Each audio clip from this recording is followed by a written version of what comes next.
Саламатсыздарбы, урматтуу көрүүчүлөр, сиздер менен Тимурлан Мелисбеков.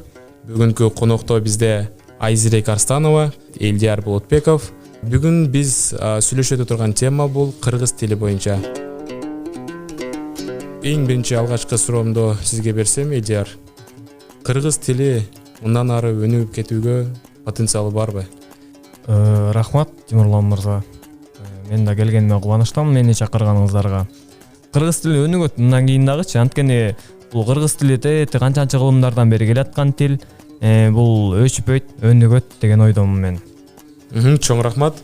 Ошол эле суроону сизге берейин, Айзирек айым. Сиз өзүңүздүн оюңузду айтып кетсеңиз. Мен оюмча албетте кыргыз тили эч качан өчпөйт, өнүгүп өсүп келет деген ниеттебиз. Бул биздин тилибиз, биздин ултубуздун кандайдыр бир мындай белгиси. Кыргыз тили жоголуп кетсе биз ултубуздан дагы айрылып калабыз. Ошондуктан биз азыркы жаштар кыргыз тилди өнүккөнгө өзүбүздүн болушунча аракетибизди, салымыбызды кошушубуз керек деп ойлойм. Толуктап кетсем болобу? Чоңуктап кетсиз. Эже айтып атпайбы? Үйрөнүп атам деп. Эже эмес. Мен үчүн эже. Айым деп айтсаңыз болот, эже эмес. Макул. Ошо кыргыз тилинин өнүгүшүнө деген неме сурооңузга Шайлообек Дүйшөевдин ыры бар го. Тил жоголбойт, жоголсо жоголот дил, ызың да уулуң да жоголот бил деп. Ошону уктуңуз беле? Ошол да Шайлообек Дүйшөевдин немеси ыры далил болуп атат да. Анда мен да бир суроо берип кетсем сиздерге, өзүбүздүн нукка кайрадан түшсөк, мисалы үчүн мындай проблема бар. Кыргыз тилин сүйлөө бул модный эмес деген сөздөр көп болуп атат да. Ар бир кыргыз сөзүндө орусча аралашып кетип атат. Ошондойго кандай карайсыздар? Айзирек айым, биринчи кезекти сизге берсек. Ооба, биз деле ошондой адамдардын катарын толуктайбыз деп айтам. Уят эми, бирок чындык да ушундай. Мен деле сүйлөгөн кыргызча сүйлөйм деп аракет кылам, бирок арасында орусча сөздөр кошулуп кетет. Буну албетте бунун алдында иштейбиз. Бирок ошондой бар ооба. Сиз кандай ойлойсуз? Орусча кошулуп кетет, ооба, болуп турат. Эми биз нукура кыргызча сүйлөш үчүн өзүбүздү тарбиялаш керек, элди дагы ага көндүрүш керек.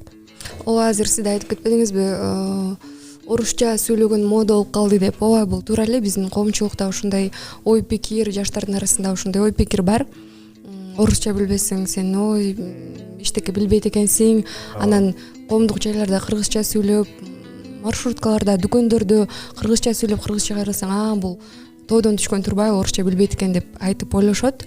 Ошол бул туура эмес. Биз ошол ойду алмаштырып өзгөртүшүбүз керек да.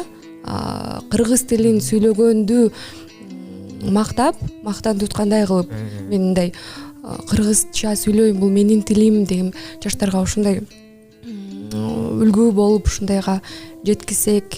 Анан мындай сунуштар бар эксперттергенчи. Кыргыз тилин сүйлөгөндөр аз азыр, бирок биз көбөйтүш үчүн массалык маалымат каражаттарында дагы кыргыз тилинде сүйлөө мода экенин көрсөтүп беришибиз керек дегенчи. Сиз кандай карайсыз, Элдияр мырза? Массалык маалымат каражаттарында кыргыз тилин даңктап, барктап, мактап ушинтсек, немеси пайдасы тиет деген ойдомун да. Кыргызча контент аз, кыргызча аудитория көп, каалоочулар бар, бирок пайдалуу, жакшы деңгээлдеги жасалган контент аз деп. Ошондуктан ошол бош оруттарды биз ээлеп, жакшы контенттерди жараткан журналисттерден болойлу оюм, ниетим бар. Мисалы үчүн ошолордун бүт баарын ишке ашырыш үчүн, ал контентти бүт баарын сапаттуу кылып жасаш үчүн бизге албетте чоң каражат керек. Ал маселени кандай чечсе болот? Мен бул тармакта эксперт деп айта албайм, бирок эң башкысы менин оюмча баштоо. Сөзсүз түрдө эле бул аябай мындай профессионалдуу нерселер менен тартылган контент болбосо деле, телефонго деле азыр жакшы нерселерди жасап, телефондон эле чыгарса болот деп ойлойм. Чоң рахмат. Анда эмесе бүгүнкү эфирибизде жыйынтыктайбыз. Келип бергениңиздерге чоң рахмат. Ишиңиздерге ийгилик каалайбыз. Сиздерге да чоң рахмат.